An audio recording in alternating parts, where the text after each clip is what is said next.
Chapter 12. Noah and the Old Man. Well, I've heard some things in my life, said the old man, putting his chisel down for a moment, but I've never heard of a mother who made a beach out of a swimming pool before.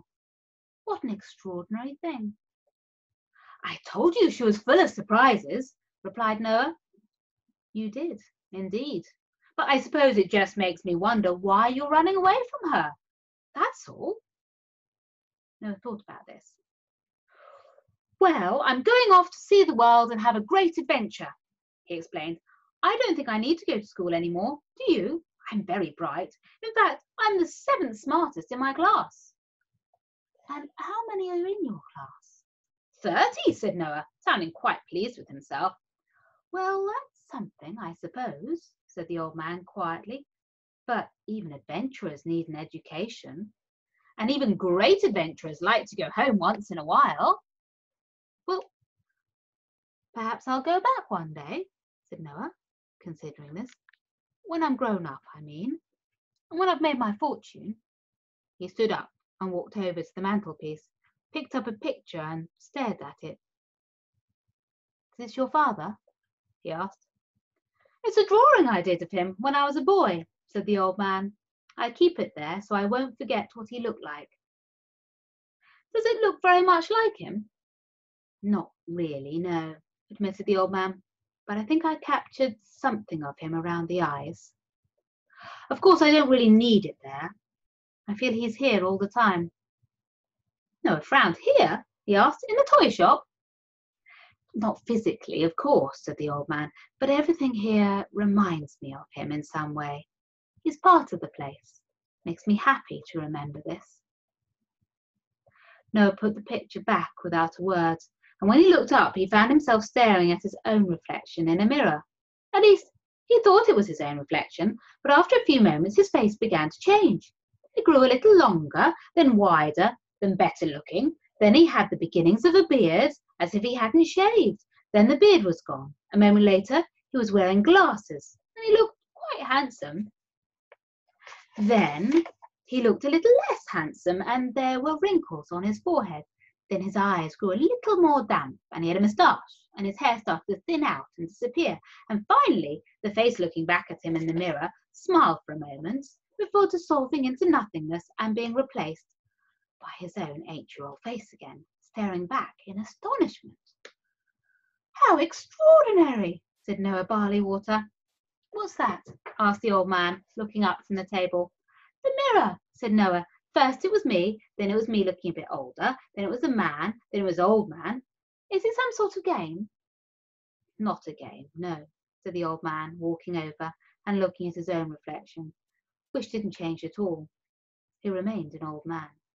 Stop it, Charles, he said, talking to the mirror. You'll frighten the boy. When he stepped away again, Noah looked at his reflection once more, wondering what would happen next. But nothing did. It was just his own face, just plain old Noah Barleywater. Nothing special, nothing dreadful, nothing to write home about. You still haven't told me why you're leaving, though, said the old man, sitting down again. Did your parents mistreat you? No, said Noah quickly, his face flushing red. No, it's got nothing to do with that. Then I'm afraid I simply don't understand, said the old man. After all, when I left my father, it was because I wanted to be a great runner, and, well, time ran away with me. But you're not a runner, are you? Well, I can run, said Noah, mildly offended. I won the bronze medal in the 500 metres at our school sports day last May. The bronze, you say? Asked the old man. 3rd place, you say? 3rd place is good, snapped Noah. Out of 30, there's no shame in 3rd place. Of course not, said the old man. It's just not a position I'm accustomed to, that's all. Well, said Noah, looking away and feeling uncertain whether he wanted to tell the old man everything or just sit quietly in a corner and bury his face in his hands. My parents were never mean to me, he said, trying to control the painful feeling that was spreading through his body and looking for a way out. I didn't like it when you said that. Then I apologise for it, said the old man, sitting down now on a three-legged stool that appeared behind him just in time to stop him from falling directly onto the floor. He picked up his chisel again to continue work on his latest puppet. It's all right, said Noah, looking up and smiling a little before letting a great sigh escape. They stared at each other for a moment, their eyes locked together, before Noah looked away and pulled the craftsman's box over to him again. He reached inside and pulled out a puppet. It was of a handsome, slightly nervous-looking young man wearing a golden crown on his head. Who's this? Said Noah, looking up. A chap I once knew, the old man said. A prince, if you can believe it, of another country. A long time ago, of course.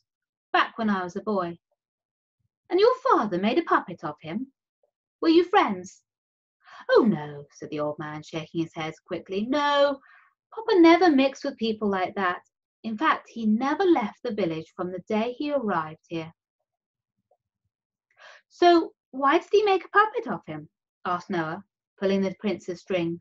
The eyes rolled up in his head as if he was examining the sky. Because I met him, explained the old man. He's an important part of my story. It was after the country board named me the fastest runner in a 53-mile radius, and I became very famous. I had an invitation to leave the village and demonstrate my skills elsewhere, my first. And I took it, promising I'd come straight back. And did you? Yes, said the old man, nodding his head. Yes, on that occasion, I kept my promise.